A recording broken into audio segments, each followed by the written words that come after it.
தேவன் நம்மை தொடர்ந்துமாய் நடத்தி கொண்டிருக்கிறார். அப்போ இந்த நாளில் தேவ வார்த்தைக்குள்ளாய் நாம் கடந்து செல்வோம் என்றால் மிகவும் முக்கியமான ஒரு நீண்ட காரியத்தை நாம் தியானிக்க வேண்டும். ஆகவே இந்த நாளுக்குள்ளே அது உங்களுக்கு கற்றுக் கொடுக்கும்படியாய் வாஞ்சிக்கு. ஆகவே நாம் நேரடியாய் இந்த வார்த்தைக்கு நேராய் கடந்து செல்வோம்.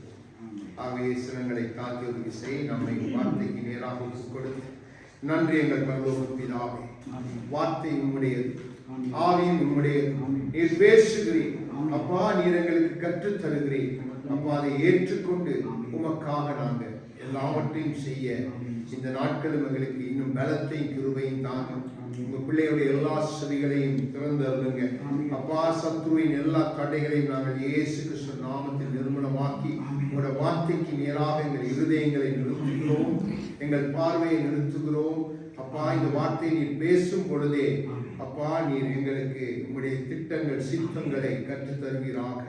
எங்களை ஒப்புக் கொடுத்து நன்றி சொல்லி இயேசுவின் நாமத்தில் ஆமென். ஆகவே எசேக்கியேல் 43வது அதிகாரம் 4வது வசனத்தை எடுத்து ஒருவர் வாசியுங்கள்.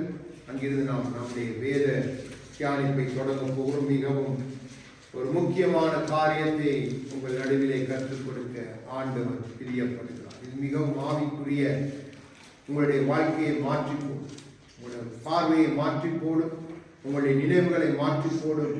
இதற்கு பின்பாய் உங்களுடைய வாழ்க்கை இன்னொரு பரிமாணத்துக்குள்ளே தேவன் அழைத்து செல்வார். ஆக இந்த வசனத்தை வாசியுங்க. எசேக்கியேல் 43வது அதிகாரம் 1018வது பக்கம் 4வது வசனம். கர்த்தருடைய மகிமை வீட்டுக்கு எதிரான வாசற்படியாய் ஆலயத்துக்குள் பிரவேசித்தது. ஆமென், ஆமென், ஆமென். இந்த வார்த்தையிலே தொடங்கி இந்த வார்த்தையிலே இந்த நாளை நாங்கள் முடிக்க போகிறோம். அப்போ இன்றைக்கு நாம் என்னத்தை பார்க்க போகிறோம் என்று சொன்னால், எசேக்கியேல் கண்ட ஆவியும் மகிமையும். இதை ஆதாரமாய் கொண்டு நான் இன்றைக்கு பேச போகிற இந்த காரியம், ஆவியானவர்கள் மத்தியிலே என்னை கொண்டு கற்றுக் கொடுக்க போகிற இந்த காரியம், முதலாவது ஆவியின் தன்மைகளை நீங்க புரிஞ்சுக்கொள்ள. ஆவியானவருடைய நாம் அப்படியாய் அவரை கனப்படுத்துவோம்.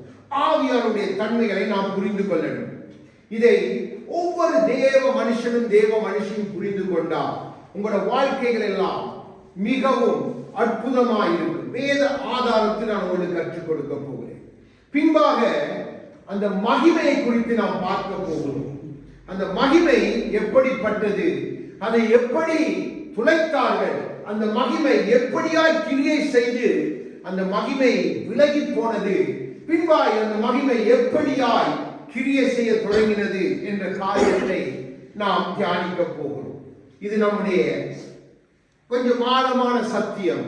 ஆகவே நம்முடைய இதயங்களை நீங்கள் திறந்து உங்களுடைய கவனத்தை நேராய் வார்த்தைக்கு நேராக திருப்பினால் மாத்திரம்தான் இதை நன்றாய் புரிந்து கொள்ளுங்கள். புரிந்து கொள்ளுங்க என்று சொன்னால் உங்களுடைய ஜெபத்துல, உங்களுடைய தனிப்பட்ட வாழ்க்கையில, உங்களுடைய ஊழிய பாதையில, உங்க குடும்பங்கள்ல காரியங்கள் மாறும். என்ன தேவன் இதை பேச பேச கடந்த 2 நாட்களாய் தேவன் இந்த காரியங்களை கற்றுக் கொடுக்கும் பொழுது மிகவும் ஆவியிலே உற்சாகம். அமர்ந்திருந்த நான் அமர்ந்து என்னால துதிக்க முடியாமல் எழும்பி நடந்து, அது கீழ்வீட்டுக்கார இருக்கிறவங்களுக்கு கேட்டுக்கோ தெரியாது, நம்ம நடந்த சத்தம் அதிரும். ஆனாலும் அப்படி ஒரு உற்சாகம் தேவன் கற்றுக் கொடுத்த காரியம். இப்போ முதலாவது நம்முடைய ஆவியானவர் நம்முடைய வாழ்க்கையிலே செய்கிற காரியம். இதை நாம் நன்றாய் புரிந்து கொள்ளணும். இன்னைக்கு ஆவியானவரை நாம் வேறு விதமாய் புரிந்து கொண்டோம். ஆவியானவரை சபைகள் வேறு விதமாய் புரிந்து கொண்டது. இது தனிப்பட்ட உங்க சொத்து. ஒவ்வொருத்தருக்கு கிறிஸ்துவுக்குள்ளே கொடுக்கப்பட்ட சொத்து உங்கள் ஆவியானவர்.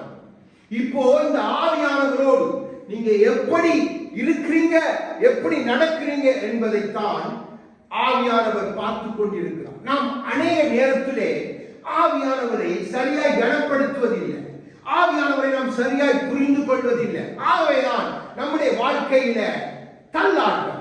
ஆவியை நிரப்பப்படுகிறோம், ஆனால் அதற்குரிய வாழ்க்கை இல்லை. ஆவியை பெற்றிருக்கிறோம், ஆனால் அதற்குரிய காரியங்கள் இல்லை. அப்போ இந்த நாளிலே ஆவியானவர் நம்மை பலப்படுத்த விரும்புகிறார். நம்மை மீண்டுமாக தம்முடைய கரத்தினாலே பலத்த செயல்கள் செய்ய ஆயத்தப்படுத்துகிறார். பாடி துதித்தோம். நாம் பாடி துதித்தது போல நம்முடைய ஆதி திருச்சபையிலே நடந்த காரியங்கள் ஏன் நடக்கவில்லை, ஆதியில நடந்த காரியங்கள் ஏன் நடக்கவில்லை என்று சொன்னால் நம்முடைய உறவு இன்னும் ஆவியானோடு மனவாட்டியின் உறவு சரியா இல்லை. சரியா இருந்துட்டா மணவாளனுடைய கையில கொண்டு போய் சேர்க்கிறது தான் அவருடைய அனுதினமும் ஒவ்வொரு செகண்ட் அவருடைய பிரியம் அதுதான். அப்போ அந்த ஆவியானவர் நமக்கு கற்றுக் கொடுக்க விரும்புகிறார். ஆகவே எசேக்கியேல் 2வது அதிகாரம் 2வது வசனத்தை எடுத்து வாசிங்க. நாம் முழுவதுமாய் என்ற ஆவியானவரை குறித்து அதிகமாக இதுக்குள்ளே பல காரியங்கள் உண்டு.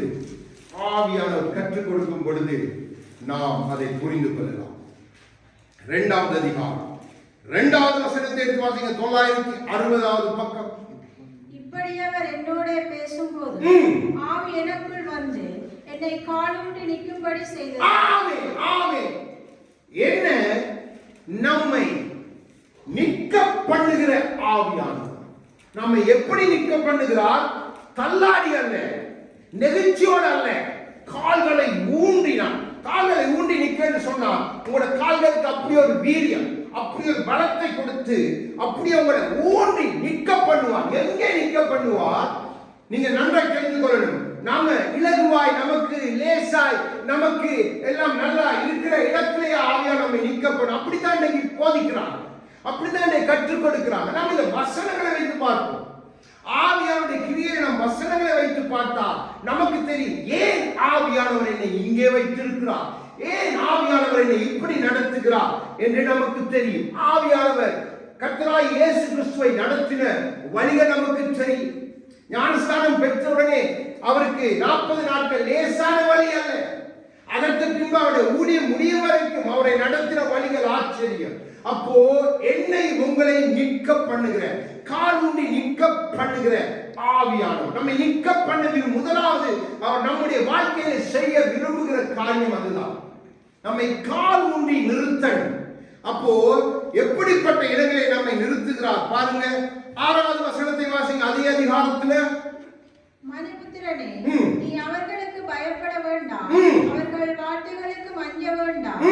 நெருஞ்சில்களுக்குள்ளும் முள்ளுகளுக்குள்ளும் நீ தங்கி இருந்தாலும், நீ தேள்களுக்குள்ளும் வாசம் பண்ணினாலும், அவர்கள் வார்த்தைகளுக்கு பயப்படாமலும் அவர்கள் முகத்துக்கு கலங்காமலும் இரு. அவர்கள் கலக விட்டார். நம்மை ஆண்டவர் எங்கே நிறுத்துகிறார் பாருங்க. நிறுத்துற இடத்தை பாருங்க. நெருங்கி, முள்ளு, தேள்கள், அங்கதான் நம்ம நிறுத்த விரும்புகிறோம். நம்ம பார்க்கிறோம், என்ன ஆண்டவரே ஏன் என்னை இன்னும் இந்த இடத்துல நிறுத்தி வைத்திருக்கிறேன்? அங்கதான் ஒருவர் நிற்க முடியாத இடம், உன்னை நான் நிற்க பண்ணுகிறேன். அதுதான் அவருக்கு மகிமை, அதுதான் அவருக்கு வேணும். நம்ம நினைக்க கூடாது, தேளை கண்டா நம்ம பயந்தோட கூடாது. நம்மை தேள்களை போல கொட்டுகிற மனிதர்கள் மத்தியில தான் நம்மை நிறுத்துவார் ஆவியானவர். ஏன் தெரியுமா? அது ஒருவரை நிற்க முடியாது. அந்த இடத்துல நிற்கத்தக்கவர் நீங்க. அதற்காக உங்களை கொண்டு அந்த இடத்துல நிற்பாங்க. வேற யாரும் அந்த இடத்துல நின்றா அவங்க அந்த தேள்கள கொட்டுக்கு ஐயோ முடியல, என்னால இது முடியல என்று போயிடுவாங்க. ஆனா அவர் எங்களை அப்படிப்பட்ட நெருஞ்சில்களை போல, முட்களை போல நம்மை குத்துகிற, நம்மை இடிக்கிற, நம்மை சுற்றிலும் இருக்கிற ஜனங்கள் மத்தியில கொண்டு நிறுத்துவார். ஏன்னா அங்கதான் நீங்க கால் ஊன்ற முடியும், அங்கதான் ஆவியானவர் தன்னுடைய வல்லமையை காண்பிக்க முடியும். ஆகவேதான் எசேக்கியேலை பார்த்து சொல்லுகிறார், உன்னை கால் ஊன்றி நிற்க பண்ணுவேன்.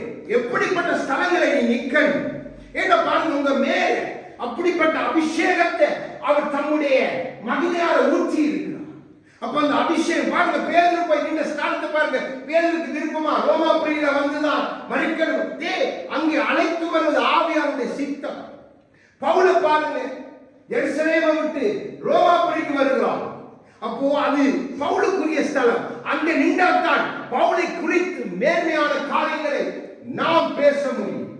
பவுலை காலூன்றி நிற்க பண்ணினார். அதே போலதான் எசேக்கியேலை நிற்க பண்ணுகிறார். அப்போ முதலாவது என் வாழ்க்கையில, உங்க வாழ்க்கையில ஆவியானவர் நம்மை காலூன்றி நிற்க பண்ணுவார். எப்படிப்பட்ட ஸ்தலங்களை நீங்க நிற்கணும் என்று அவர் எதிர்பார்க்கிறார் தெரியுமா? நெருஞ்சில்களும் முள்ளுகளும் தேள்களும் நிறைந்த ஸ்தலத்தில் நிறுத்துவார். ஏண்டா உங்க மேல இருக்கிற அபிஷேகம் நெருஞ்சில்களையும் முள்ளுகளையும் அப்படியே எரித்து போடும், தேள்களை மிதித்து போடும். அது அவருடைய வார்த்தை, நமக்கு தெரியும். அப்போ ஆவியானவர் எசேக்கியேல் வாழ்க்கையிலே அவர் செய்த அந்த கிரியை காலூன்றி முதலாவது எசேக்கியேலுக்கு ஆவியானவரை குறித்து எதுவும் தெரியும். அவன் எங்கே இருக்கிறான்? பாபிலோன்ல சிறைப்பட்ட இடத்துல இருக்கும் பொழுது தேவன் சிறையிருப்பிலே அவனோடு இடைப்படுகிறார். ஆவியானவர் எந்த அதிகாரத்திலும் எந்த தீர்க்கதரிசியின் புத்தகத்திலும் ஆவியானவரை குறித்து நீங்க இவ்வளவு காரியம் கற்றுக்கொள்ள முடியாது. இப்போ ஒவ்வொன்றோட உங்களுக்கு காண்பிக்கும் பொழுது உங்களுக்கு தெரியும். அப்போ என்னை நிற்க பண்ணுகிற ஆவியானவர், உங்களை நிற்க பண்ணுகிற ஆவியானவர் நிற்க முடியாத ஸ்தலத்தில் தான் உங்களை நிறுத்துவார். பத்மோஸ் தீவில யாரும் நிற்க முடியாது, அங்கதான் யோவானை நிறுத்துவார். கற்பாறைகள் தகித்துக் கொண்டிருக்கிற வெயில், எந்த மறைவும் இல்லை, இருக்க முடியாது, அங்கதான் யோவான் நிற்க. பேதுரு இங்க நிற்க, பவுல் இங்கதான் நிற்க. அதெல்லாம் அவருடைய திட்டம். அப்போ காலூன்றி நிற்க பண்ணுவார். அப்போ அவங்களுக்கு இருந்ததெல்லாம் என்ன? அவர்களை சுற்றி நெருங்கிகள், முள்ளுகள், தேர்களை போல மனிதர்கள், தேர்களை போல குட்டுகிறவர்கள். ஒரு நாள் நீங்க பயப்படக்கூடாது. அப்படிப்பட்ட காரியம் நடக்கிற உங்களுக்கு ஒன்று தெரியணும். எனக்குள்ள ஆவியானவர் இருந்தா, ஆவியார் அபிஷேகம், என் கால்கள் அவர் நிற்பார். நிற்க முடியாது. ஐயோ என்னால முடியல என்ற வார்த்தையே உங்களோட வாயில வரக்கூடாது. ஏன்னா தேவன் உங்களை நம்பி அந்த காரியத்தை செய்கிறார். அவர் தம்முடைய ஆவியானவரை உங்களுக்கு தந்திருக்கிறார். அடுத்ததாக 8வது அதிகாரம் 3வது வசனத்தை வாசிங்க.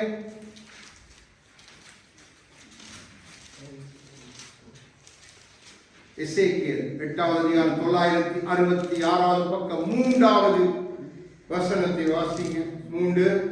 கைபோல் தோன்றினதை அவர் நீட்டி என் தலைமையிலே பிடித்து என்னை தூக்கினார். ஆவியானவர் என்னை பூமிக்கும் வானத்துக்கும் நடுவே கொண்டு போய், பாருங்க, பூமிக்கும் வானத்துக்கு நடுவே.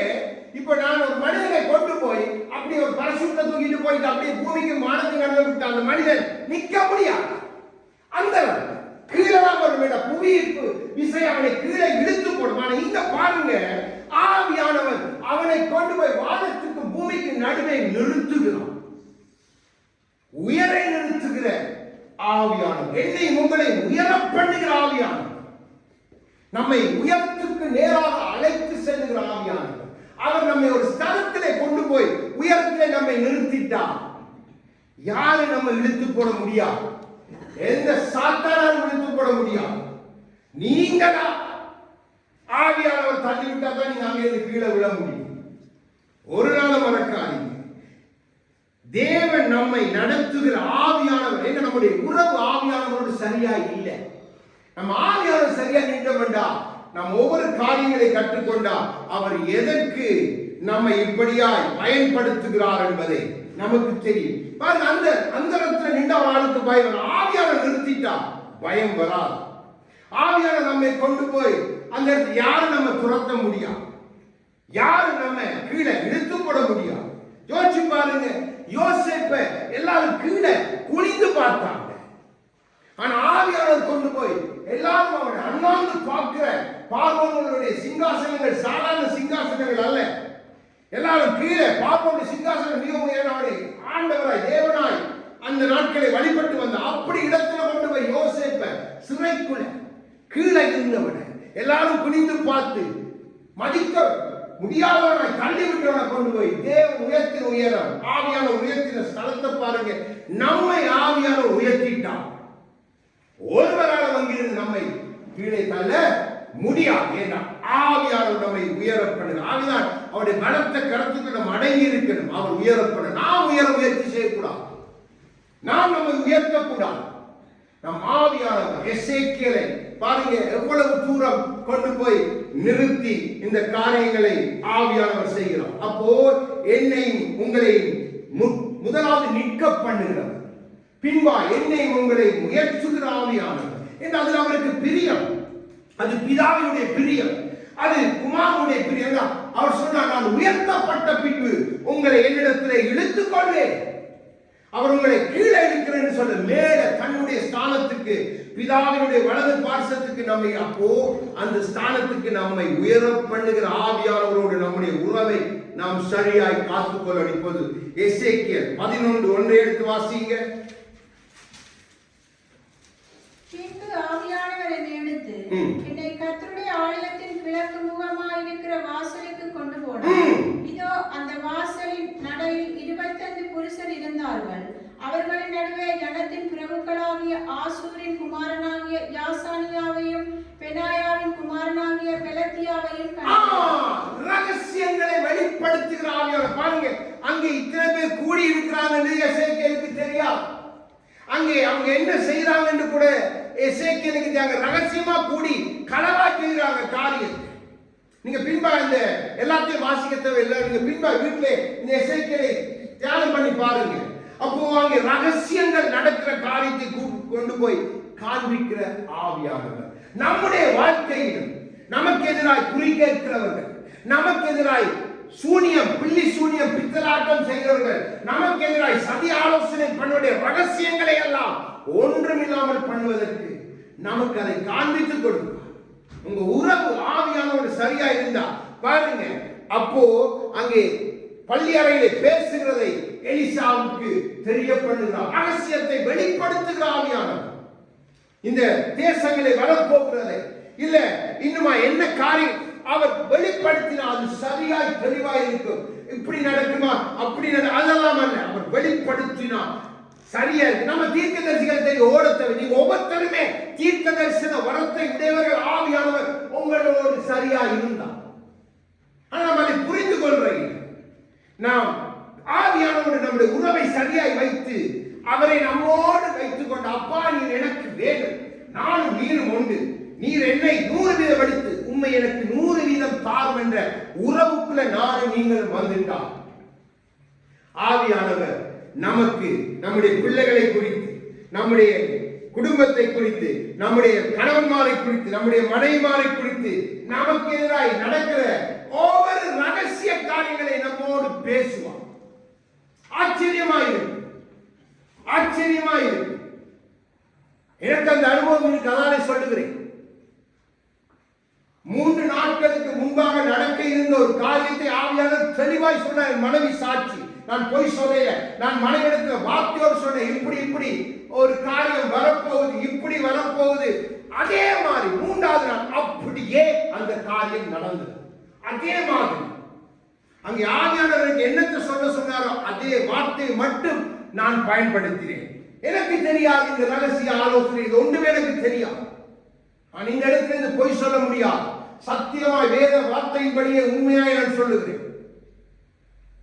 அப்போ ஆவியானவர் ரகசியங்களை வெளிப்படுத்தி தரும். உங்க உறவை நீங்க எவ்வளவுக்கு அவருடைய, அவர் பிதா குமாரனுடைய அந்த மகிமையின் பிரகாசத்தோடு நமக்குள்ளே வந்துட்டவண்டா, எவ்வளவு பெரிய தேவனை நானும் நீங்களும் கொண்டிருக்கிறோம்.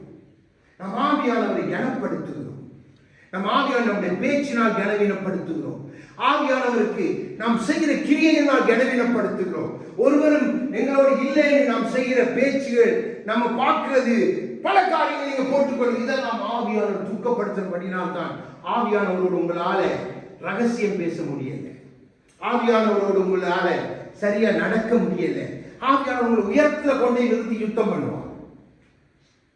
உங்க சரீரம் கிடக்கும், ஆனா நீங்க ஆவியை அனுப்பீங்க, வானத்தை அனுப்பீங்க. இது எப்படி ஆகும்? அப்போ ஆவியானவருடைய உறவு சரியா இருக்கு.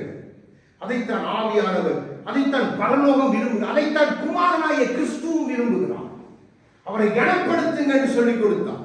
அப்போ நமக்கு ஒரு தீர்க்கதரிசி தேவையில்லை. என் பிள்ளையை பற்றி அறிறதுக்கு, என் மனைவியை பற்றி அறிறதுக்கு, என் கணவனை பற்றி அறிறதுக்கு, என் குடும்பத்தில் நடக்க இருக்கிற காரியம் எனக்கு தேவையே இல்லை. ஆவியானவர்கிட்ட போய் நான் கேட்டேன்னு சொன்னா ஆவியானவர் வார்த்தையுடாய் காண்பித்துக் கொடுப்பார், அழகாய் சொல்லிக் கொடுப்பார், தெளிவாய் சொல்லிக் கொடுப்பார். எதையும் நீங்க அவர்கிட்ட கேட்டு பாருங்க, உரிமையோடு கேட்டு பாருங்க, உரிமையோடு கேட்கணும்.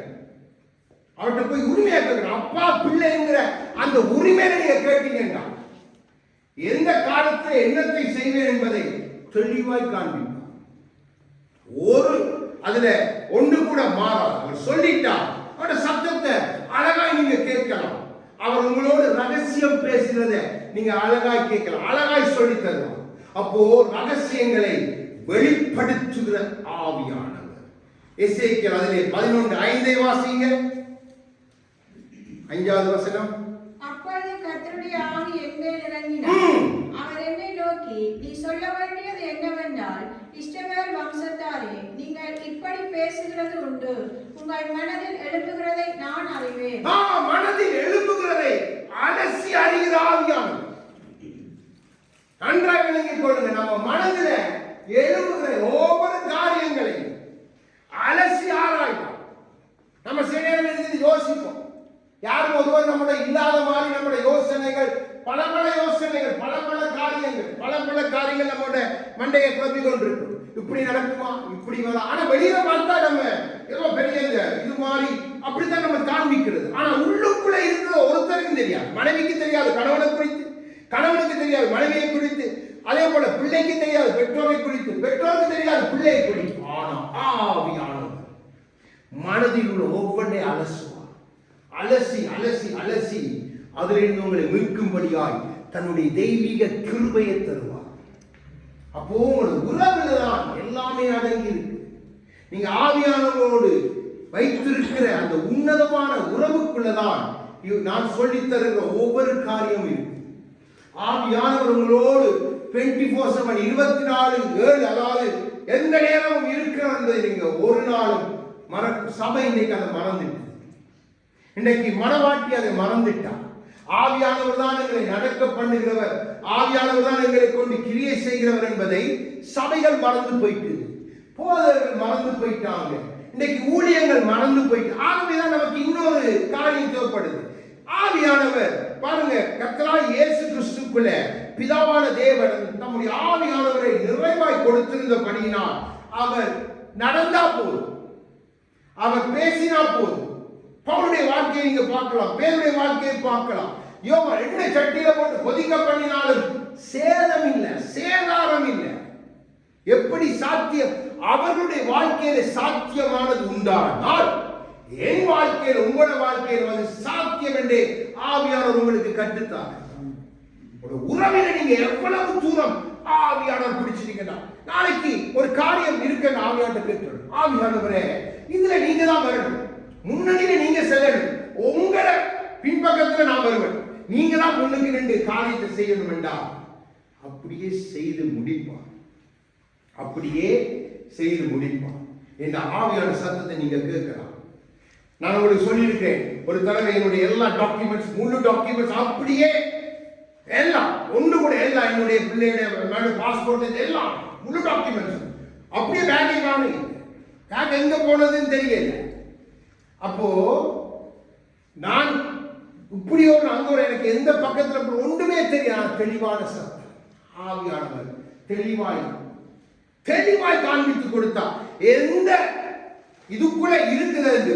அதுல 3 4 5 இருந்துச்சு. அப்புறம் முதலாவதை போய் அடிவா சொல்லி தந்தார், போய் திறந்து பார் மகனே, அங்கே உங்களுடைய எல்லாமே ஒன்றும் சேதப்படவில்லை. அப்படி எடுத்த ஒரு டாக்குமெண்ட்ஸ் கூட துளை. ஆவியானவர் நடத்துற வழிகள் ஆச்சரியம். நம்முடைய உறவை அவரோட, அவர் நமக்காக இருக்கிறார், நம்மோடு இருக்கிறார். நம்ம அதை ஒரு நாள் விசுவாசிக்கிறதே இல்லை. அதாவது நம்முடைய வாயில பாருங்க, தேவையில்லாத காரியங்கள் அறிக்கை பண்றோம். ஆவியானவர் நமக்குள்ள இருக்கிறன்றதை நாம் புரிஞ்சுட்டு நம்மளோட மனசை ஆராயும். நம்ம பிள்ளையை குறித்து நாம் சிந்திக்கிற நினைவு அவர் ஆராய்ந்து பார்க்கலாம். ஐயோ என் மகன் இதுல குறைபடுகிறான், அப்போ இவனுக்கு நான் தெய்வீக கிருபையை கொடுத்து இந்த காரியத்தை சரிப்படுத்த, அவருடைய சரத்தை குறித்து, அப்போ இன்னும் பல காரியங்கள், தன் குடும்பத்தை, தன் பெற்றோரை குறித்து எல்லாத்திலையும் அவர் நமக்கு தெய்வீக கிருபை தருகிறபடியினால் நம்மை அலசி ஆராய்ந்து பார்க்கிறோம். பாருங்க, அதான் அந்த வசனம் அழகாய் சொல்லுகிறது. அவர் அலசி, இஸ்ரவேல் வம்சத்தாரை நீங்கள் இப்படி பேசுகிறது உண்டு, உங்கள் மனதில் எழும்புகிறதை நான் அறிவேன். ஒருவர் அறிய முடியாது, நம்மை அறிகிற ஆவியானவர். அப்போ அலசி ஆராய்ச்சி பார்த்துட்டாரு, நமக்கு தெரியும் ஆவியானவர் பதில் தர போற, ஆவியானவர் நமக்கு ஒரு கிருபையை தர போற. அப்போ அதை நம்ம ஒரு நாளும் மறக்க கூடாது. அடுத்தது அதில் 24வது வசனத்தை வாசிங்க. பின்பு ஆவியானவர் என்னை எடுத்து என்னை தேவனுடைய ஆவிக்குள்ளான தரிசனத்திலே கல்தேயாவுக்கு சிறைப்பட்டு போனவர்கள் இடத்திலே கொண்டு போய் விட்டார். ஆமென். இங்க பாருங்க, ஆவியினாலே பிரயாணம் பண்ண முடியும். ஆவியானவர் பாருங்க, எசேக்கியேல் எங்கே இருக்கிறான்? இப்போ கல்தேயருடைய சிறை இருப்பில இருக்கிறவங்க இடத்திலே எசேக்கியேலை கொண்டு போய் விட்டுட்டான், பிசிக்கலா கொண்டு விட்டுட்டான். யோசிச்சு பாருங்க, பிலிப்பை கொண்டு விட்டது போல தானியேலுக்கு தானியேல் நீங்க புத்தகத்தை வாட்சி பார்த்தீங்கன்னா அரண்மனையில் இருந்தா அங்க சூசான் அரண்மனையில் இருப்பான். அங்க பார்த்தா ஊழாய் ஆற்றங்கரையில போய் இருப்பான். டக்குன்னு தானியேல் இன்னொரு இடத்துல இருப்பான். இதெல்லாம் ஆவிக்குரிய கவனி. இதெல்லாம் முடியாது என்று அறியாதவர்கள், ஆவியானவரை பற்றி தெரியாதவர்கள் சொல்லலாம். எப்படி பவுல் 3ஆம் வானம் வரைக்கும் பிரயாணம் பண்ணி போனா யாரும் போய் வரலாமா? நம்மை பரலோகத்துக்கு அழைத்து சென்று அழைத்து வர வல்லவர், நம்மை பாதாளத்தின் வல்லடியிலே கொண்டு போய் அதை காண்பித்து அங்கிருந்து சேதம் இல்லாமல் நம்மை கொண்டு வர வல்லவர். நீங்க நம்பணும். நான் வேதத்தின் ஆதாரத்திலே பேசிக் கொண்டிருக்கிறேன். இதை அநேக நம்புறதில்லை, அநேக காரியங்கள் நம்புறது. ஆவியானவர் பண்ணுகிறது அது நம் தேவைக்கு பிரயோஜனத்துக்கு மாத்திரமல்ல, மற்றவருடைய பிரயோஜனத்துக்காக. பிலிப்பை கொண்டு போனது அதற்காக. தானியேலுக்கு காரியங்களை வெளிப்படுத்தினது சிறையிருப்பை நாம் பாடி துதித்தது போல திருப்புறதற்காய் மாத்திரமல்ல, இஸ்ரவேலை கட்டப் போகிற காரியத்தை, அது மாத்திரமல்ல, அலெக்சாண்டர் என்கிற மன்னனுடைய எழுச்சியையும் அவர் காண்பித்துக் கொடுக்கிறார். பின்பு கடைசி வரை எழும்ப போகிற சாம்ராஜ்யத்தை காண்பித்துக் கொடுக்கிறார். இதெல்லாம் எப்படி சாத்தியம் என்றா இவங்கள் ஆவியில பிரயாணம் பண்ணினார். சாதாரண யோவானை பாருங்க, பூமியில ஆவியில பிரயாணம் பண்ணி பரலோகத்தின் இனி வரப்போகிற உலகம் வரைக்கும் யோவானுக்கு காண்பித்த சாதாரண காரியம் இல்லை. அது எல்லாம் கூடும். உங்க உறவு, நீங்க அவரோடு வைக்கிற உறவு. அப்போ நீங்க அவரோட இப்படிப்பட்ட காரியங்களுக்குள்ள போன வேண்டாம். நீங்க இந்த சின்ன சின்ன தவறுகள், அது ஓகே, அது ஆண்டவர் ஒன்று பார்க்கறது இல்லை, அது ஆண்டவர் அப்படி நம்ம சின்ன சின்ன தவறுகளை விடும் பொழுது நம்ம ஆவியானவரை துக்கப்படுத்துறோம், ஆவியான கிரியைகளை மட்டுப்படுத்துகிறோம், ஆவியானவரை நாம் அழித்து போடுவோம். சின்ன பொய்கள், சின்ன கோளுகள், சின்ன காரியங்கள், நம்ம சின்ன பொய் தானே சொல்லிட்டேன், ஐயோ ஆண்டவரே சின்ன பொய் பண்ணி, ஆனால் ஆவியானவர் துக்கப்படுவார். அது உங்களோடு ஆவியானோடு சின்ன நமக்கு இருக்கிற பொறாமைகள். சில பேர் கொஞ்சம் பொறாமை வரும், அதுக்கு நம்மளே ஒரு சமாதானம் சொல்லிக் கொடுக்கும். இதெல்லாம் ஆவியானவருடைய கிரியைகளை நீங்க தடை பண்ணி, அப்படிப்பட்டவங்க ஆவியானவர் கொண்டு போக முடியாது, பிரயாணம் பண்ண வைக்கவே முடியாது. ஆவியானவர் உங்களை அழைச்சி உங்களோட நடக்கணுமா, உங்களை இப்படிப்பட்ட ஆவிக்குரிய அனுபவங்களுக்குள்ள நடத்த வேண்டாம். உங்க வாழ்க்கையை முதல்ல ஆராய்ந்து பாருங்க. எங்கெங்க சின்ன சின்ன தவறுகள் என்று பிடிச்சு வச்சிருக்க அந்த தவறுகளை முதலாவது கலைந்து போடுங்க. சிலவளை நம்ம மனைவி தானே என்று நம்ம பேசுற பேச்சு சில இடம் கொஞ்சம் லிமிட்டை மீறி பேசிடுவோம், நிப்பாட்டுங்க. பிள்ளை தானே, பிள்ளையோட கொஞ்சம் லிமிட்டை மீறி பேசிடுவோம், நிப்பாட்டுங்க. இந்த ஆவியானவர் இருந்தால் உண்மையாகவே அவர் துக்கப்படுவார். ஏனென்று சொன்னால் ஆவியானவர் நம்மை பார்த்து கொண்டே இருக்கிறார். அந்த நிமிஷமே அவர் நம்முடைய இதயத்தை துக்கத்தால் நிரப்பிட்டார் என்று சொன்னார். நீங்க நினைச்சு கொள்ளுங்க, அது ஆவியானவருக்கு பிரியமே இல்லை. நீங்க அதெல்லாம் விடணும். நீங்க ஆவியில பிரயாணம் பண்ணி, ஆவியில தேவனோடு சஞ்சரித்து, ஆவியில தேவன் உங்களை கொண்டு போய் காரியங்கள் காண்பிக்கணுமா, அப்போ நீங்க அவரை சரியாக புரிஞ்சுக்கணும். இந்த எத்தனை பேருக்கு தெரியுமோ தெரியாது, இந்த இடத்துல இந்த கொரோனா வந்ததுக்கு முன்பாக இந்த யூரோப் தேசம் முழுவதும், ஒரு யூரோப்ல ஒரு தேசத்துல நான் போய் நிக்கிறேன், ஒரு தேசத்துல நிக்கிறேன். அந்த தேசத்துல அப்படியே நடந்து போறேன், பார்த்தா முழுக்க பனியா இருக்கு, பனி பெய்து தேசத்துல மூடி இருக்குது. நான் இவ்வளவு ஸ்னோவா இருக்குதுன்னு சொல்லி கொண்டு போகிறேன். எல்லா பனியும் அப்படியே மறைஞ்சு போயிட்டு, எல்லாம் பார்த்தா அந்த மரணத்தின் குதிரை, அந்த ஒரு பழுப்புனர் அந்த குதிரை எல்லாம் ஃபுல்லா தேசம் ஃபுல்லா குதிரையா இருக்கு. அப்போ ஆவியான சொன்னார், யூரோப்ல மரணம் வருது என்று சொன்னார். நான் அந்த டைம்ல இங்க உதயம் இருந்த இவங்கள இருந்தவங்க. அப்போ நான் வந்து ஜெப கூட்டத்துக்கு வந்த உடனே முதலாவது சொன்னேன், இப்படி ஒரு தரிசனம், இப்படி ஆவியான சொல்றா, மரணம் வரப்போகுது தேசத்துல, மரண குதிரைகள் யூரோப் ஃபுல்லா. கொரோனாக்கு அந்த டைம்ல வர இல்லை, அப்படி ஸ்ப்ரெட் ஆகி வரவே இல்லை, எனக்கு தெரியா. ஆனா ஆவியான காண்பித்த நான் அப்படியே சொன்னேன், அதே மாதிரி வந்துச்சு. நம்முடைய பழைய சகோதரர்களுக்கெல்லாம் தெரியும், ஜெப கூட்டத்தில் நான் அதை சொல்லி இருக்கிறேன். அப்போ அது தேவனால நம்ம எந்த தேசத்துக்கு நம்ம ஆவியில கொண்டு போவோம், நம்ம எங்க கொண்டு போகணுமோ அந்த இடத்துல கொண்டு போவோம். நம்ம தேசத்துக்கு கூட நம்ம ஆவியில பிரயாணம் பண்ணிட்டு திரும்பி வந்திருக்கோம். நமக்கு காண்பிக்கிற காலம் புரிந்து கொள்ளணும்னா ஆவியானவங்களோட உறவு சரியா இருக்கு. ஆவியானவரை நீங்க பிடிச்சு வச்சிடணும், விட்டுற. நீங்க எனக்கு தான் சொந்தம், நீங்க எனக்கு மட்டும்தான் என்று அந்த உறவுக்குள்ள நீங்க வர போயிட்டு ஆவியானவர் நம்ம எவ்வளவு காரியங்களை கேட்கிறோம். ஆவியானவர் கேட்கிறோம், இவ்வளவுதான் கேட்கிறேன். ஆவியானவரே நீங்க என்னில இருக்கணும், நான் உங்களை என்னுடைய ஒவ்வொரு நாள் ஆவியானவர் சாட்சி.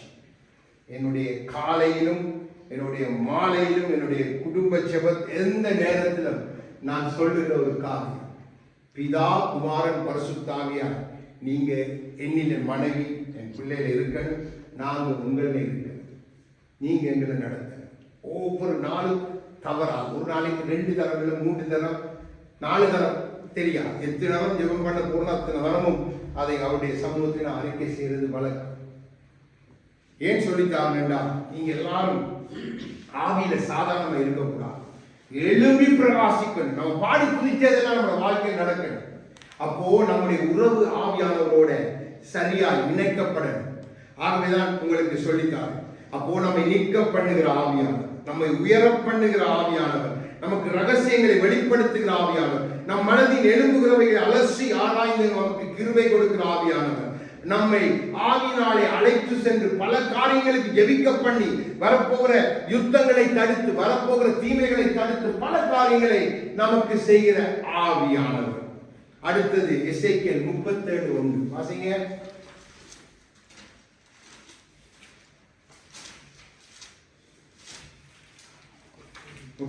முதலாவது வசனத்தை வாசிங்க. எசேக்கியேல் 37வது அதிகாரம் 1வது வசனம்.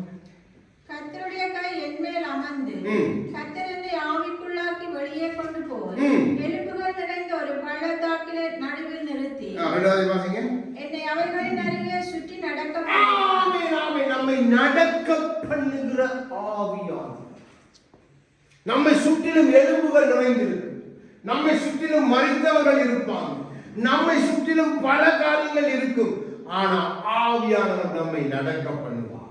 அப்படிப்பட்ட இடத்துல அந்த இடத்துல தான் யார் பாருங்க, எலும்பு கூடுதல் அங்க டன் கணக்குல நிறைந்து போய் கிடக்கு. அந்த பள்ளத்தாக்கு எல்லாம் எலும்பு தான். இவர் போய் பார்க்கிற திரும்புற எல்லா இடத்துலயும் எலும்பு, வேற ஒன்றுமே இல்லை, எல்லாம் சிதறி கிடக்குது, உலர்ந்து போய் கிடக்குது, மிகவும் பழசாய் கிடக்குது. எந்த எவ்வளவு ஒரு நாற்றமாய் இருந்திருக்கும். எப்படிப்பட்ட இடத்துல கொண்டு போய் எசேக்கியேலை ஆவியானவர் நிறுத்திட்டு இப்ப நடன்னு சொல்லுகிறான். அப்போ நம்மை சுற்றிலும் ஆவியானவர் நமக்கு இப்படிப்பட்ட காரியங்களை நடக்க பண்ணுவார். பார்க்கிறவனுக்கு நம் பைத்தியாரதனமாய் இருக்கும்.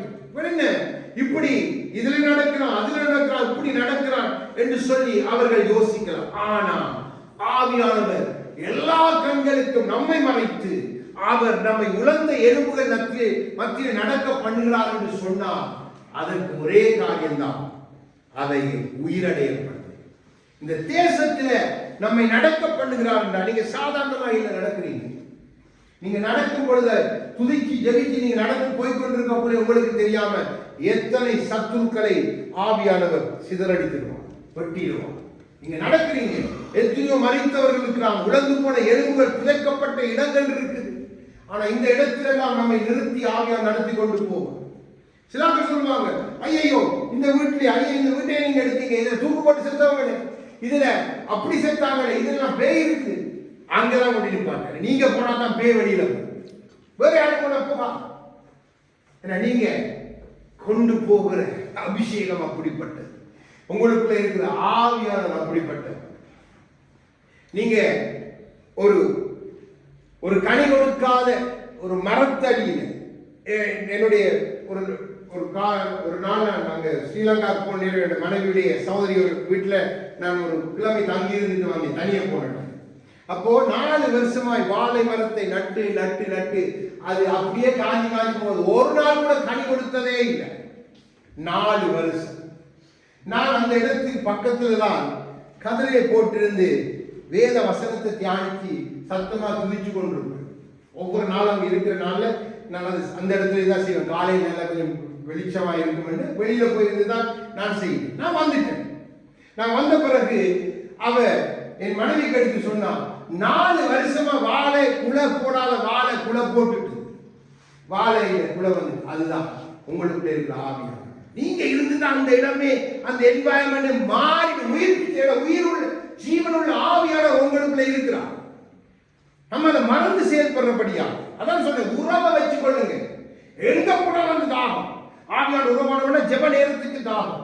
ஆவியானவர் உறவானவன அதுக்குரிய எல்லா டைமையும் நம்ம சரியா பிக்ஸ் பண்ணிடணும். என்ன ஆவியானவர் நம்மை நடக்க பண்ண விரும்புவார். சில நேரங்களில் யுத்த களத்துல நம்மை நடக்க ஆவிக்குள்ளாக்கி நடக்க பண்ணுவார். யுத்தம் நடக்கு நம்ம பார்த்து கொண்டு போவோம். அங்கே சுட்டு கொண்டு அங்கே சாகிற காட்சிகள் நம்ம காண்பிப்பார். அந்த இடத்துல நீங்க நடப்பீங்க. சிலவரை ஹாஸ்பிட்டல்ல கொண்டு போய் நிறுத்துவார். எல்லாரும் ஃபர்ஸ்ட் ஃப்ளோர் செகண்ட் ஃப்ளோர் எல்லாம் பார்த்தா எல்லாரும் காயங்கள் ரத்த காயங்களை படுத்திருப்பாங்க. நீங்க நடந்து போயிட்டு வரக்குள்ள பார்த்தா எல்லாரும் எழும்பி வருவாங்க வெளியே. அப்போ இதெல்லாம் ஆவியானவருக்கு தரிசனத்துக்கு சும்மா காண்ற இல்ல, ஆவியானவரை கொண்டு போய் அதை காரியத்தை அங்கே செய்கிறான். அப்போ நம்மை நடக்க பண்ணுகிற ஆவியானவர் யாரும் நிற்க முடியாத இடத்திலே நம்மை நிறுத்தினாங்க நடக்க பண்ணுவோம். அதுதான் உங்களுக்குரிய ஸ்தானம். சிலர் சொல்லுவாங்க சோமாலியாவில் போய் ஊழியம் செய்யலாமா, ஆப்பிரிக்காவில் போய் ஊழியம் செய்யலாமா. அப்ப ஆவியானவர் சொல்றார், மகனே மகளே நீ என் ஊழியத்துக்காய் சோமாலியாவுக்கு ஆப்பிரிக்காவுக்கு போ. அங்க உலர்ந்த எலும்புகள் இருக்கு, மறித்து போன தேசம். ஆனா அங்க நீ தான் போகணும். எப்படி கொண்டு போனார் அவசியம் ஜெபக்குமார பீகாருக்கு, கல்லறையின் பூமி பாருங்க, செத்த பூமியில நமக்கு சாட்சிகள் இருக்குது. ஆவியானவர் நம்மோடு வாக்கு பண்ணிட்டாங்க. நீங்க பயப்படவே கூடாது. அவர் எந்த இடத்துக்கு கையை காட்டுறாரோ நீங்க பயப்படாம போங்க. ஏனென்றா அவர் உங்களை நடக்க பண்ணுவோம், அவர் உங்களை நிறுத்துவார். அப்போ நம்மை நடக்க பண்ணுகிற ஆவியானவர் எந்த சூழ்நிலையை நடக்க பண்ண அவருக்கு விருப்பம். நீங்க ஒரு நாள் பயப்படக்கூடாது. சில வேளை நம்ம யோசிச்சு மரணங்களுடைய இதுக்குள்ள எப்படி போறது, பார்த்தா எல்லாம் இருட்டா இருக்கே, வெளிச்சமே இல்லையே. ஆவியா சொல்ல நட. சங்கீத காலத்துல மரணங்களின் பள்ளத்தாக்கில் நடந்தாலும் எனக்கு பயம் இல்லையே. ஏன் பயம் இல்லை? ஆவியானவர் இருக்கு. பாருங்க, தாவீது அப்பவே பாடி வச்சுட்டான். அப்போ நம்ம ஆவியான உறவை சரியாய் பாதுகாத்து அவரோடு இருந்தால் நம்மை நடக்க பண்ணுகிற ஆவியானவர். எசேக்கியேல் 43:5 வாசிங்க.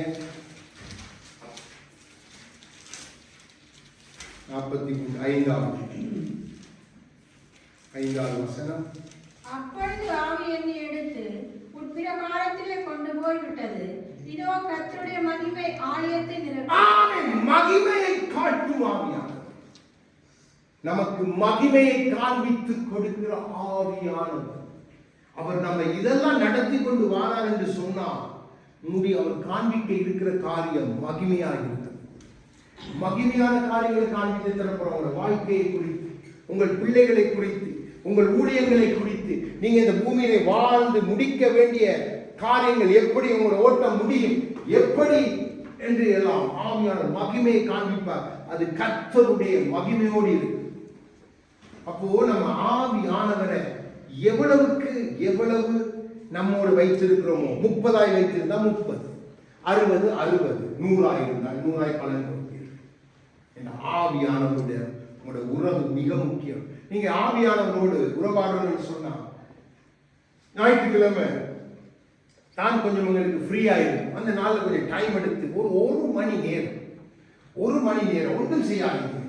ஆவியானவரை பாடி அவரை நன்றி சொல்லி, அவர் நமக்கு வாழ்க்கையில செய்கிற ஒவ்வொரு ஆலோசனைகள் நடத்தும், அதுக்காக நன்றி சொல்லி சொல்லி சொல்லி நீங்க அவரோட பேசணும். தகப்பனோட பிள்ளை பேசுறது போல பேசணும். உங்களை எல்லாத்தையும் அவரோட தாராளமா சொல்லி பேசலாம். அவரை நன்றி சொல்லணும். அப்பா இப்படித்தான் ஆனா நீங்க செய்வீங்க, அப்பா இப்படித்தான் ஆனா நீங்க அன்னைக்கு இப்படி செய்வீங்களே, இருளையெல்லாம் வெளிச்சமாக்கி நீங்க வடிவம் கொடுத்தீங்க, ரூபம் கொடுத்தீங்க. பாருங்க, எல்லாவற்றையும் நமக்காய் செய்யலாம். அப்போ அவரை குறைந்தது 1 மணி நேரம் ஆவியானவரை மாற்றம் நீங்க பிடிச்சு அவரோடு உறவாங்க. அதற்கு பின்பாய் நீங்க பாருங்க, உங்களோட வேத வாசிப்பு இல்ல, உங்களுடைய தியானம் அப்படி இல்லை, நீங்க அதுக்கு பிறகு துதிக்க போற துதிகள் எல்லாம் வித்தியாசமாக. இந்த வேதத்தை நீங்க மூடி வச்சுட்டு கண்ணை மூடிட்டீங்கன்னா வார்த்தையா நீங்க துதிப்பீங்க. பாடல்கள் எல்லாம் உங்களோட வாயில புது புது புது புது புது பாடல்கள் எல்லாம் வரும்.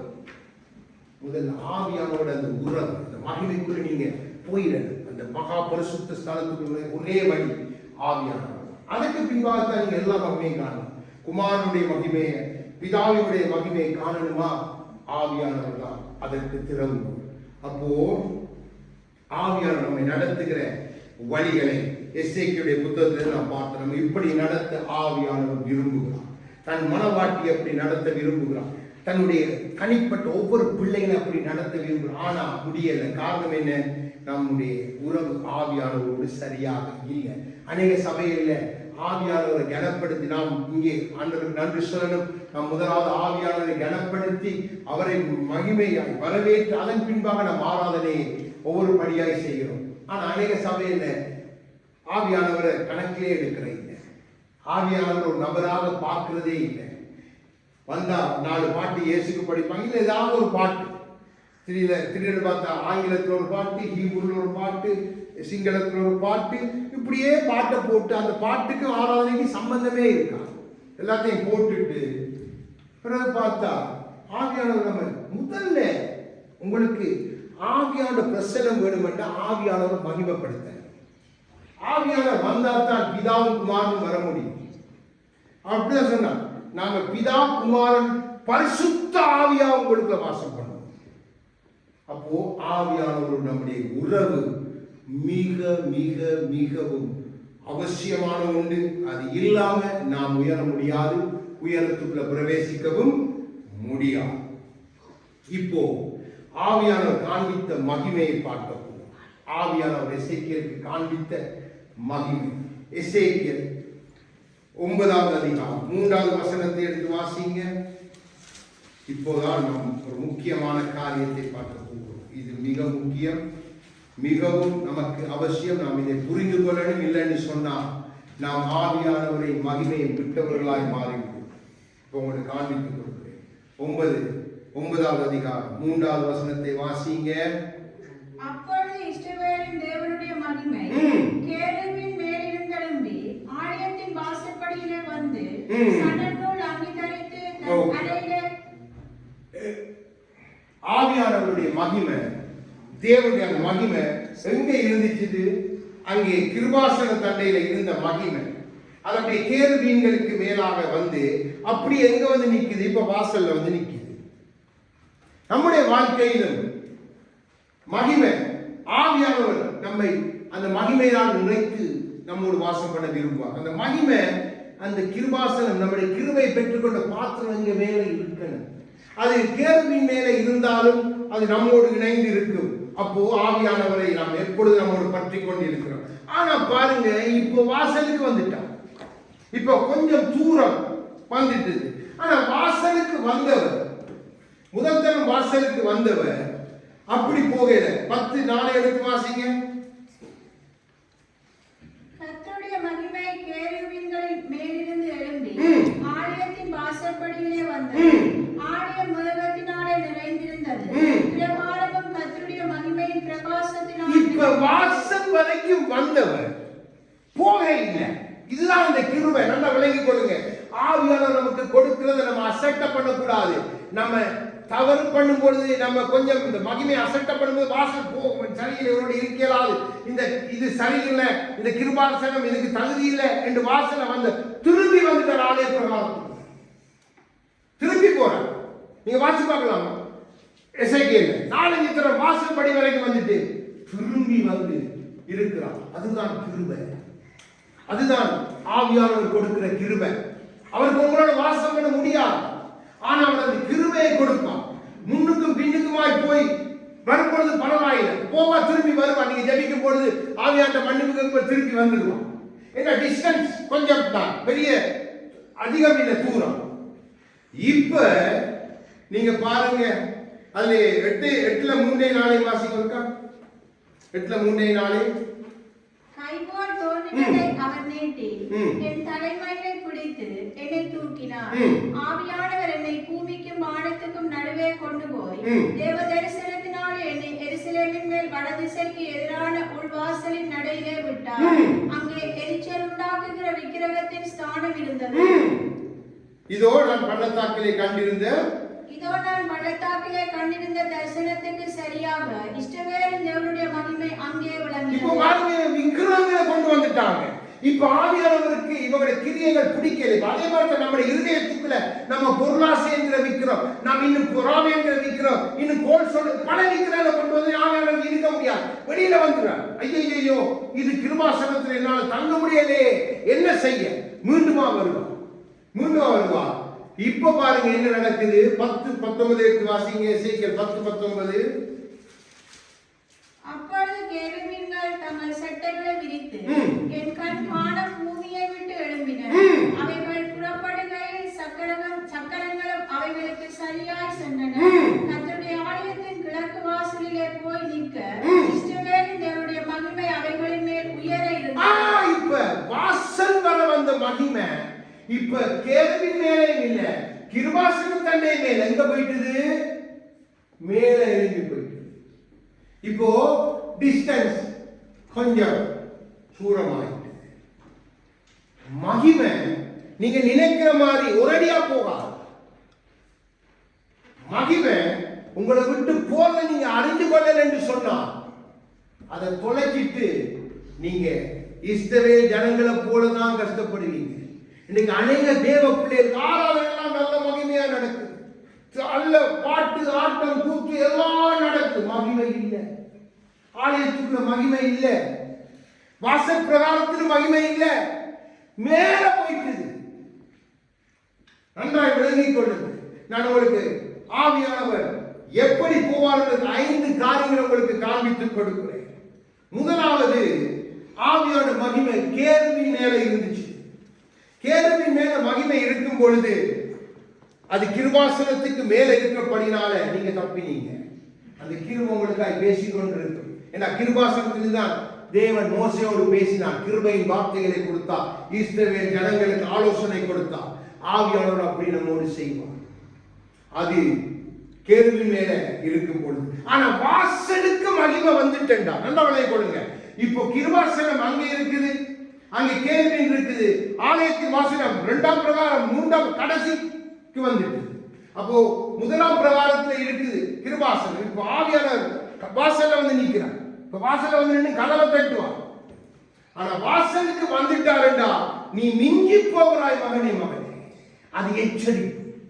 நான் உன்னை விட்டு போறேன், அது நமக்கு எச்சரிப்பு. அப்ப நமக்கு தெரியும் நம்முடைய இதயம் வெறுமையாயிட்டுண்டா, நம்முடைய வாழ்க்கை வறுமையாயிட்டா, நம்முடைய ஜெபம் குறைந்து போயிட்டா, நம்முடைய வேத வாசிப்பு குறைந்து போயிட்டா, நம்முடைய தியானம் குறைந்து போயிட்டா, நம்முடைய வாயின் அறிக்கைகள் எல்லாம் போயிட்டா, ஆவியானவர் வாசல்ல வந்துட்டு நம்ம எச்சரிக்கிறார்.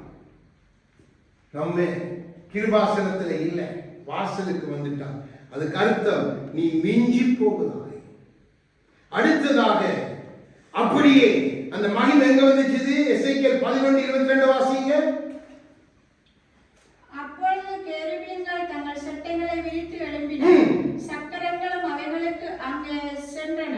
இஸ்ரவேலின் தேவனுடைய மகிமை அவைகளின் மேல் உயர இருந்தது. இப்ப அடுத்ததா எங்க போயிடு? உயர போயிட்டு எல்லாத்தையும் விட்டுட்டு, ஆலயத்தை விட்டுட்டு, வாசல் பிரகாரத்தை விட்டு, முழு ஆலயத்தை விட்டு, கேருபீன்களை சட்டையை விட்டு, எல்லாத்தையும் விட்டு மேல போயிட்டு அடுத்த கட்டம் அங்க போயிடுவான். அங்க இருந்து பார்ப்பான், என்ன மீண்டுமா நம்ம வரலாமா பாப்பா. அடுத்தது அடுத்த வசனத்தை வாசிங்க 23. கர்த்தருடைய மகிமை நகரத்தின் நடுவில். அடுத்ததா இங்க போயிட்டு உயர போன நேரா போற பட்டணத்துக்கு, தேஸ் பட்டணத்துல வந்து நின்றுட்டான்.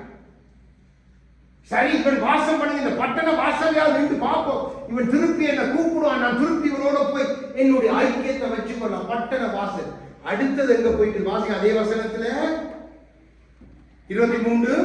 கர்த்தருடைய மகிமை நகரத்தின் நடுவிலிருந்து எழும்பி நகரத்துக்கு கிழக்கே இருக்கிற மலையின் மேல் போய் நின்றது. பர்வதத்துக்கு போயிட்டா, திருப்பி அவர் போயிட்டா, பர்வதம் போயிட்டா. அப்போ நம்மை விட்டு ஆவியானவர் போனதை நாம் அறிந்து கொள்ளாம இருக்கிறது மிகவும் துக்கம். நீங்க எசேக்கியேல் தியானம் பண்ணி பாருங்க, இந்த மகிமை என்ற வார்த்தை 11ஆம் அதிகாரம் மட்டும்தான் இருக்கு. அதுக்கு பிறகு 43ஆம் அதிகாரம் வரைக்கும் மகிமை என்ற வார்த்தை இல்லை. எசேக்கியேல் புத்தகத்துல மகிமை என்ற வார்த்தையே இல்லை. அதுல தேவன் பேசுகிற காரியங்களை பாருங்க, எவ்வளவு கடினமான காரியம். மகிமை இல்லை, விட்டுட்டாங்க. இன்றைக்கு தேவ பிள்ளைகள், ஆவிக்குரிய சபைகள், ஆராதனை சும்மா டாப் கிளாஸ், சும்மா வெடி வேற தாளத்தோட திருவிழா போல ஆராதனை. மகிமை இல்லை, மகிமை போயிட்டு. நீ என்ன கூப்பிட்டாலும் நீ மகிமை தேசத்துல வந்து வாசல் வந்து அதுக்கு பிறகு கேள்வி மேல வந்து அதுக்கு பிறகுதான் கிருபாசனத்துல வர.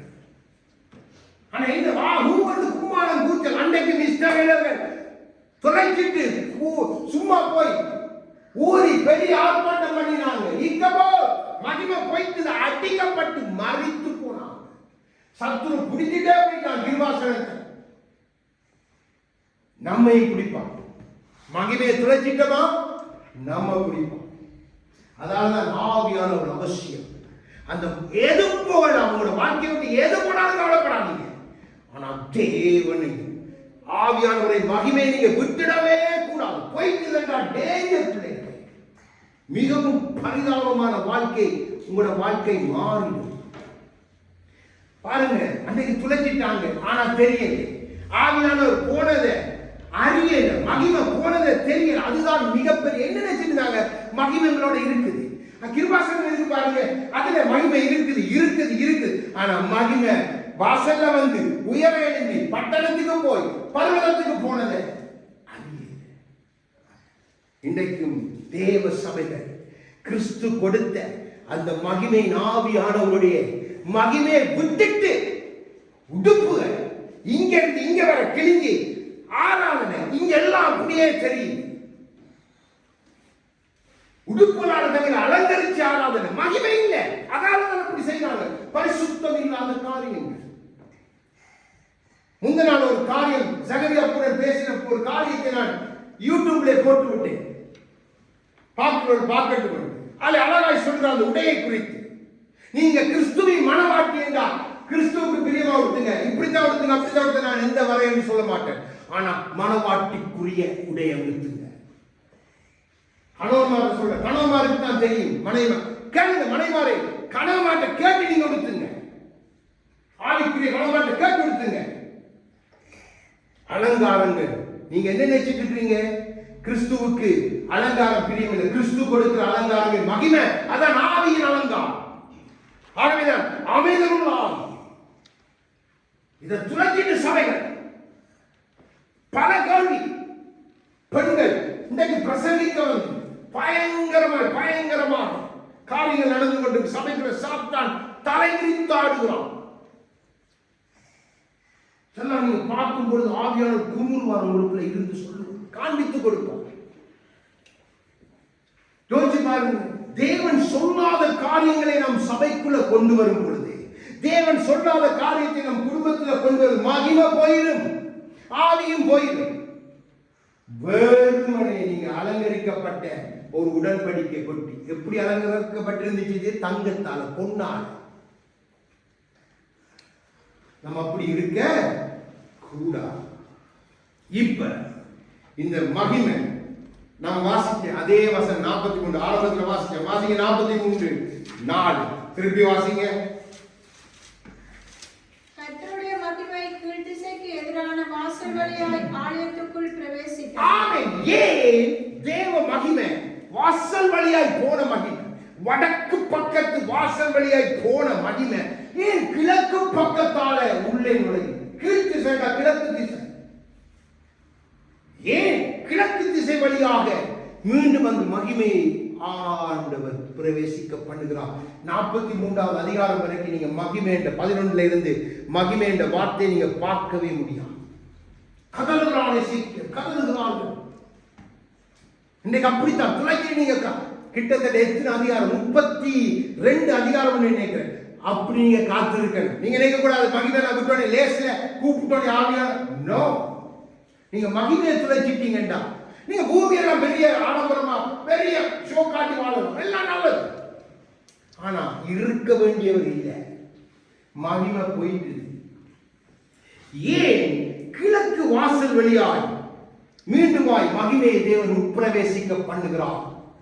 அப்போ நமக்கு அந்த கேள்வி வரல, ஏன் வடக்கு திசையால வரல, ஏன் தெற்கால வரல, ஏன் மேற்கால வரல, ஏன் கிழக்கால வந்துச்சுன்னா அங்க ஒரு ரகசியத்தை ஆவியானவர் வைத்திருக்கிறார். நம்ம ஆவியானவர் நல்லவர். எடுங்க ஆதியாகமம் 4:16 எடுத்து வாசிங்க.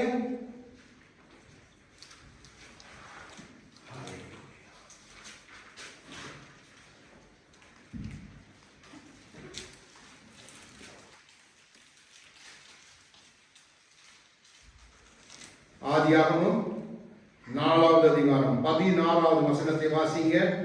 அப்படியே காயின் கர்த்தருடைய சந்நிதியை விட்டு புறப்பட்டு ஏதேனுக்கு கிழக்கான நோத் என்னும் தேசத்தில் இப்ப காயின் சகோதரனை கொலை செய்தவன், தண்டிக்கப்பட்டவன். இப்ப எங்க பக்கத்துக்கு ஓடி போறான்? கிழக்கு பக்கத்துக்கு ஓடி போறான். ஏன் அவன் வடக்கு பக்கத்துக்கு ஓடி போகல? ஏன் தெற்கு பக்கத்துக்கு ஓடி போகல? ஏன் மேற்கு பக்கத்துக்கு ஓடி போகல? ஏன் வேதம் குறிப்பாய் இவன் கிழக்கு திசைக்கு ஓடி போனான் என்று எழுதி வைத்திருக்குது? நாளை 5 காலையில காண்பித்து நான் பின்பாய் ஒன்றாய் சொல்லுகிறேன். அடுத்ததாக ஆதியாகமம் 13:11 எடுத்து வாசிங்க.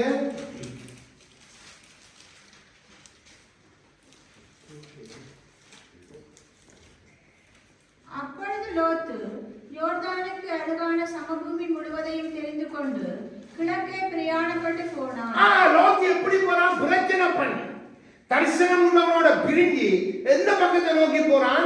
அங்கதான் நல்ல எல்லாம் இருக்குது, இங்கதான் நல்லா இருக்கு, 4 மாநிலங்கள் இருக்கு, கிழக்கு பக்கத்தை நோக்கி போகிறான். எப்படிப்பட்ட லோத்? எப்படிப்பட்ட நீங்க சாதாரணமாய் லோத்தை சாதாரணமாய் நீங்க நினைக்கூடாது. நீங்க எபிரேயருடைய வரலாற்று புத்தகம் ஆதியாகமத்தில் சொல்லப்பட்டிருக்கு. லோத்தோடு இருந்தவர்கள் 1800 பேர். அவனுக்கு கீழே இருந்த வேலையாட்கள் 1800 பேர் என்று கணக்கிட்டு சொல்லியிருக்காங்க. லோத்து சாதாரணமான ஆள் இல்ல. லோத்து 1800 பேரோடு அதே ஒரு தேசம் கிழக்கு திசையை நோக்கி போகிறோம். பின்பாய் ஒன்றாய் சொல்லுகிறேன். இப்போ 25:6 ஆதியாகமம் 25:6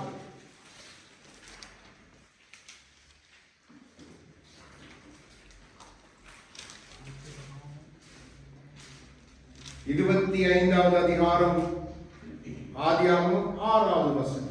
ஆபிரகாமுக்கு இருந்த மறுமனையாட்டிகளின் பிள்ளைகளுக்கோ ஆபிரகாம் நன்கொடைகளை கொடுத்து தான் உயிரோடு இருக்கும் போதே அவர்களை தன் குமாரனாகிய ஈசாக்கை விட்டு கிழக்கே போக கீழ் தேசத்துக்கு அனுப்பி ஆபிரகாமுடைய சந்ததி, அடுத்த சந்ததி, கெத்துராளுக்கு பிறந்த சந்ததி எந்த திசையை நோக்கி அனுப்புகிறான்?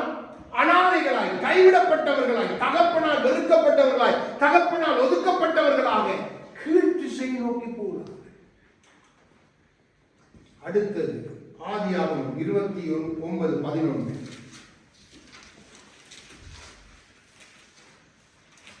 பின்பு யாக்கோபு ராகேலை முத்தம் செய். ஆதியாகமம் 29:11 வசனம்.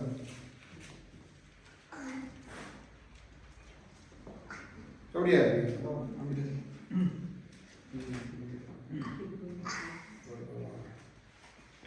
ஆதியாகமம் 29:11 வாசிங்க ஃபுல்லா வாசிங்க பாப்போம். பின்பு யாக்கோபு ராகேலை முத்தம் செய்து சத்தமிட்டு அழுது. அடுத்த வசனம் வாசிங்க. தான் அவள் தகப்பனுடைய மருமகள் என்றும் ரெபெக்காளின் குமாரன். ஆதியாகமம் 29:11 அப்படியா இருக்கு?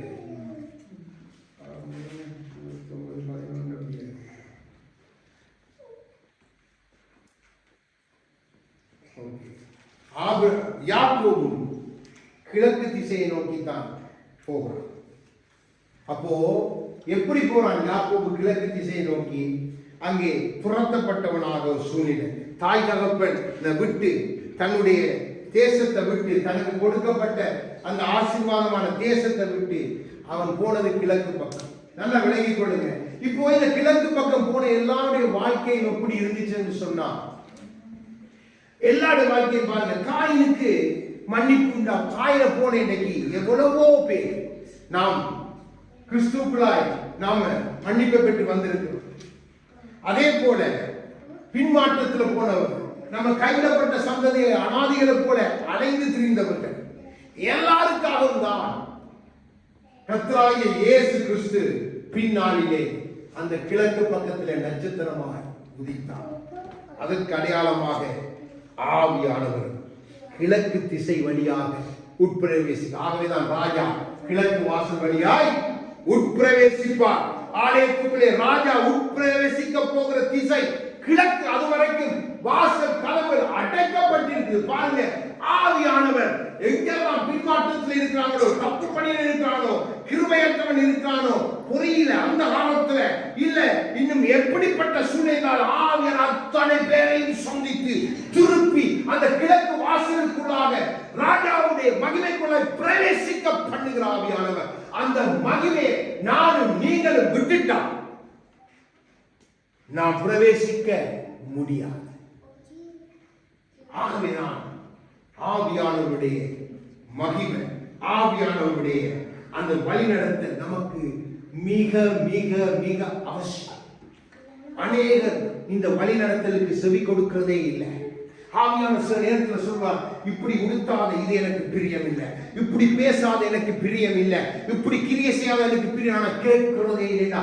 செவிட்டு விரியனை போல என்னதான் ஊதினான், படமெடுத்தாடாத செவிட்டு விரியனை போல நம்முடைய காதுகள் அடக்கி போயிட்டேண்டா, மகிமை தொலைஞ்சு போயிட்டு. ஆனா வஸ்திரத்துல குறைவு. நம்ம உடுத்துற மாதிரி வஸ்திரம் யாரும் உடுத்துற இல்லை, நம்ம அலங்காரம் மாதிரி யாருக்கு அலங்காரம் இல்லை, ஆனா மகிமை இல்லை. இப்போ இந்த எசேக்கியேல் இந்த மகிமை என்கிற இடத்துல எல்லாம் ஹீப்ரு என்ன எழுதப்பட்டிருக்குன்னு சொன்னா, அந்த மகிமை என்ன இதுக்கு எழுதப்பட்டிருக்கிற அந்த வார்த்தை என்னன்னா காபோத். காபோத், KABOTH, காபோத். காபோத் மகிமை குறிப்பட்டது. நாம் அதை தெரிஞ்சிட்டோம்னா நாம் அந்த மகிமைக்கு முன்பாக கிரியைகளை இப்படியாய் செய்வோம். எசேக்கியேல் 1:28 எடுத்து வாசிங்க, பார்த்து முடிக்க போகும். இன்னும் சில வசனம் தான்.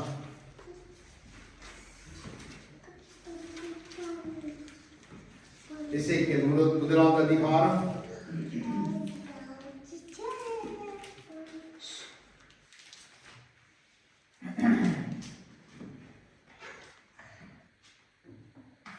28வது வசனத்தை வாசிங்க.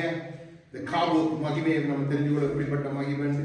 மழை பெய்யும் நாளில் மேகத்தில் வானவில் எப்படி காணப்படுகிறதோ அப்படியே சுற்றிலும் உள்ள அந்த பிரகாசம் காணப்பட்டது. இதுவே கர்த்தருடைய மகிமையின் சாயலுக்குரிய தரிசனமாய் இருந்தது. அதை நான் கண்டபோது முகங்குப்புற விழுந்தேன். ஆமென். எப்படி விழுந்தேன்? இந்த காபோத் மகிமை நீங்க கண்டுட்டீங்கன்னு சொன்னா சாஷ்டாங்கமா விழுந்துருவீங்க. நீங்க இருந்து ஜெர்மனி கொண்டு வந்திருப்பீங்க, இல்ல அப்படியே ஆவியானவர் அப்படியே நீங்க முகங்குப்புற விழுந்துறீங்க. அப்படி எத்தனை பேருக்கு அந்த அனுபவம் இருக்கோ தெரியும். அந்த காபோத் மகிமை அப்படிப்பட்டது. அது ஒரு மின்சாரத்தை பொறுத்து சரீரம் நடுங்கு, உங்க சரீரம் அவயங்கள் நடுங்கு, உங்களை அறியாமலே நடுங்கு, உள்ள அவயங்களை நடுங்குறத உங்களால் உணர முடியும். அப்படிப்பட்ட மகிமை தான் காபோத் மகிமை. அடுத்தது 3:12 வாசிங்க. எசேக்கியேல் 3:12. அப்பொழுது ஆவி என்னை உயர எடுத்துக் கொண்டது. கர்த்தருடைய ஸ்தானத்திலிருந்து விளங்கிய அவருடைய மகிமைக்கு ஸ்தோத்திரம் உண்டாவதாக என்று எனக்கு பின்னாக கூப்பிட்ட மகா சத்தத்தின் இரைச்சலை கேட்டேன். ஆமென், ஆமென். பாருங்க, அந்த காபோத் மகிமை எப்படி இருக்கும்னு சொன்னோம். உங்களை சுற்றிலும் ஒரு பிரகாசம் போல, உங்களை சுற்றிலும் தேவனுடைய அந்த சத்தம் அப்படி உங்களை நிற்க முடியாது. அது எப்படிப்பட்டதுன்னு சொன்ன உங்களை அசைக்கும். உங்களுக்கு தெரியும், ஆவியானவர் பேசுகிறதை நீங்க நன்றாய் கேட்கலாம். அதான் அந்த காபோத் மகிமை. அடுத்தது 23 வாசிங்க. அதிலே அப்படியே நான் எழுந்திருந்து பள்ளத்தாக்குக்கு புறப்பட்டு போனேன். இதோ கேபார் நதியண்டையிலே நான் கண்ட மகிமைக்கு சரியாக அங்கே கர்த்தருடைய மகிமை விளங்கினது. அப்பொழுது நான் முகங்குப்புற விழுந்தேன். பாத்தீங்களா, அந்த மகிமை தொடர்ந்து கொண்டே இருக்கு. நீங்க எங்க போனாலும் வந்து கொண்டிருக்கு. திருப்பி அந்த மகிமை தன்னை வெளிப்படுத்தும் போது முகங்குப்புற விழுந்துட்டார். அதான் அந்த காபோத் மகிமை. ஷக்கீனா மகிமை அது வேறு. இது காபோத் மகிமை. எங்களை எல்லாத்துக்கும் கீழ்ப்படிய பண்ணுகிறார், எங்களை கொண்டு காரியம் செய்ய பண்ணுகிற, தம்மை வெளிப்படுத்தி காண்பிக்கிற அந்த மகிமை தான் காபோத் என்ற மகிமை. இப்ப 43 3வது வசனத்தை வாசிங்க, பார்த்து முடிக்க போகும். நான் கண்ட இந்த தரிசனம் நகரத்தை அழிக்க வந்த போது இந்த தரிசனம் போல இருந்தது. இந்த தரிசனங்கள் கேபார் நதியண்டையிலே நான் கண்டிருந்த தரிசனத்துக்கு போலும் இருந்தது. நான் முகங்குப்புற விழுந்தேன். ஏன் அழிவு வருது? தேசம் அழிய போகுது, ஜனம் அழிய போகுது, மகிமை காண்பிக்குது. நான் முகங்குப்புற விடுவேன், ஜெபத்துல விடுவேன், துதியில விடுவேன், அவரோட பரிந்து பேச விடுவேன். இந்த அனுபவம் தான் உங்களுக்கு உறுதியாக நீங்க ஆவியானவரோடும் அவருடைய மகிமைக்குள்ளும் இணைந்திருக்கிறது. இதுதான் சாட்சி. இப்படிப்பட்ட காரியங்கள் உங்களோட வாழ்க்கையில நடக்குதான்னு சற்று நிதானித்து பாருங்க. இல்லண்டா சற்று நிதானிங்க. கிறிஸ்துவுக்கு முன் நான் எப்படி இருந்தேன், கிறிஸ்துக்குள்ள வந்து எப்படி இருந்தேன், ஆவியினுடைய அபிஷேகம், ஆவியானுடைய அபிஷேகம் கிடைத்த என் வாழ்க்கை எப்படி இருக்குது, என் பேச்சு எப்படி இருக்குது, என் கிரி எப்படி இருக்குது, என்னுடைய ஜெபம் எப்படி இருக்குது, என்னுடைய காரியங்கள் எப்படி இருக்குது என்றதை நீங்க பார்த்தே நீங்க தெளிவடையலாம். ஆவியாளர்களை நீங்க பர்வதத்துக்கு அனுப்பிட்டீங்க. வாசல்ல வைத்திருந்தாலும் கொஞ்சம் மிஞ்சி போயிட்டான்னு ஆண்டவர் நான் மிஞ்சிட்டேன் வந்து திரும்பி வாங்க என்று விழுந்து கதகா வந்துடுவேன். என்ன அவ்வளவு தூரம் இல்லை, அந்த வாசல் இது வரையில தூரம். ஆனா உயர போயிட்டாருண்டா வானத்துக்கு எல்லையே இல்லை, அதையும் தாண்டி பர்வதத்துக்கு போயிட்டாருண்டா முடிஞ்சு. அங்கிருந்து அவரை கொண்டு வர்றது என்றா சகல ஆண்டு சொல்ற, நான் திரும்பி பரலோகத்துக்கு போறேன், உங்களோட நான் பேச மாட்டேன், நான் என்னுடைய ஸ்தானத்துக்கே திரும்பி போறேன்னு சொல்லுகிறான். அப்போ இன்றைக்கு ஆவியானவர் நம்முடைய வாழ்க்கையில மிக மிக மிக முக்கியம் பிள்ளைகளே. ஆவியானுடைய அந்த காபூத் மகிமை நம்ம நடத்திச்சொன்னு சொன்னா நாம் விழுவவர் சமூகத்துல போய் என்னத்துக்கு தெரியுமா? அழிகிற தேசத்துக்காக, ஜனங்களுக்காக, நம் வாழ்க்கைக்காக. அங்கே தாவீது போய் தன் பிள்ளைக்காக விழுந்தது போல பாருங்க. இந்த வாழ்க்கை நமக்குள்ள வேணும். இந்த ஆவியானவரும் மகிமையும் நம்முடைய வாழ்க்கையில இல்லைன்னு சொன்னா நாம செத்த, உயிரோடு செத்த ஒரு, இப்ப யோசிச்சு பாருங்க. சில வேளையில சில இந்த ஒரு ஏதாவது ஒரு ஜூஸ் அடிக்கிறதுக்கு ஒரு ஏதாவது ஒரு காரியத்தை கொண்டு நீங்க அந்த கிரைண்டர்ல போட்டீங்கன்னா அடிச்சு எல்லாம் முடிச்சா ஒன்றுமே இருக்கா, ஒன்றுமே இருக்கா. அப்படிதான் உங்களோட வாழ்க்கையை ஒரு வடிவத்தோடு இருந்தது, ஒரு அப்பல் என்று ஒரு வடிவத்தோடு இருந்தது, அந்த வடிவம் போயிடுது, அது கொண்டுமீங்க. இப்ப தண்ணியா ஜூஸா குடிக்கிறதுக்கு இப்படிதான் சாப்பிட்டோம். நம்மளை இந்த மகிமை எடுத்துட்டா அவனுக்கு லேசு, நம்ம ஈஸியா அடிச்சு போடுவான். ஆவியானவர் நம்ம விட்டு அனுப்பிட்டான்டா அவனுக்கு லேசு, அவன் ஈஸியா வந்துடுவான். மிக மிக கவனம் நம்முடைய உறவு நம் ஆவியானவரோடு இணைந்து இருக்கிறது. அவங்க எசேக்கியல் நீங்க நேரம் கிடைக்கும் பொழுது உங்களுக்கு எசேக்கியல் நன்றாய் விளங்கி இருக்கு. ஆவியானுடைய கிரியை, இந்த மகிமை என்றா என்ன, ஆவியானவர் நம்மை நடத்த விரும்புகிற வழிகள் என்ன, இன்னும் தியானிகள் நிறைய கற்றுக் கொடுக்கிறார். ஏன் ஆவியானவர் நமக்காக மீண்டும் கிழக்கிலே அங்கே நமக்காக ஒரு ராஜன் உதிக்க போறார் என்பதற்கு நட்சத்திரம் சாட்சி கொடுத்தது. கிழக்கத்திய சாஸ்திரியர் வந்து சாட்சி கொடுத்தாங்க. அதே கிழக்கு வாசல் வழியாய் அவர் மீண்டும் ராஜாதி ராஜனாய் நுழைய போகிறார். அந்த கிழக்கு வாசல் வழியாகவே தொலைந்து போன, விட்டு போன மகிமை திரும்பி வருது. அதுதான் கிருபை. மகிமை நீங்க விடவே கூடாது. கிருபை கிருபை என்று சொல்றீங்களே, இந்த மகிமை இல்லைன்னா கிருபையும் இல்லை. ஆவியானவர் இல்லை, அதான் ஒரு பேர் கிருபையின் ஆவியானவர். அது பவுலும் அதை அழகாய் எழுதுகிறார். கிருபையின் ஆவியானவர் நிந்திக்காதபடி கவனமாய் வேண்டும் என்ற அவர் நமக்கு அவசியம். அந்த மகிமையின் தேவன் ஆவியான ஆண்டவராய் இயேசு கிறிஸ்து சொன்னார், அவர் சத்திய உண்மை உள்ளவர், உண்மைக்கு புறம்பாய் எதுவும் செய்ய மாட்டார். வார்த்தையை நம்ம வாழ்க்கையை பாப்பா, ஓஹோ வந்துடும், திருப்பி பாப்பா, சரி இவன் திருப்பி ஒப்பு கொடுத்துறான், திருப்பி வந்து அமருவான், திருப்பி பாப்பா சரி வரா, பிறகு பார்த்து சொல்றான், நான் வாசல் இருக்கிறதுக்கே நாலு, நான் மேல போறேன், மேல போய் நின்று பார்ப்பான், இல்ல நான் நகரத்துல கடைசியில போய் நின்று பார்க்க, இல்ல வர்றது. பிறகு ஆவியானவரே நிரப்பு நிரப்பு நிரப்பென்றால் அதுக்கு ஒரு விலைக்கரை நீங்க செலுத்த ஏண்டா. கிருபை இழந்த யூதாச நான்கு கொண்டு செத்தான். கிருபை இழந்த பேதுரு சுலகால புதைக்கப்படுவான் என்று ஆண்டவர் செய்த மறுதளித்தது நிமித்தம் சபித்து திட்டி பெரிய காரியங்களாக செய்து விட்டான். ஆனா ஆவியானவர் மீண்டும் அவனை உயிர்ப்பித்தார். அந்த ஆவியானவர் என்னுடைய வாழ்க்கையில உங்களுடைய வாழ்க்கையில் வேண்டும் என்ற தாகத்தோட சமூகத்தில் எழுந்திருந்து நம்மை ஒப்பு கொடுக்க போறோம். அந்த ஆவியானுடைய கிருபை நம்ம எல்லாரையும் கூட ஒருத்தரும் விடக்கூடாது. ஆவியான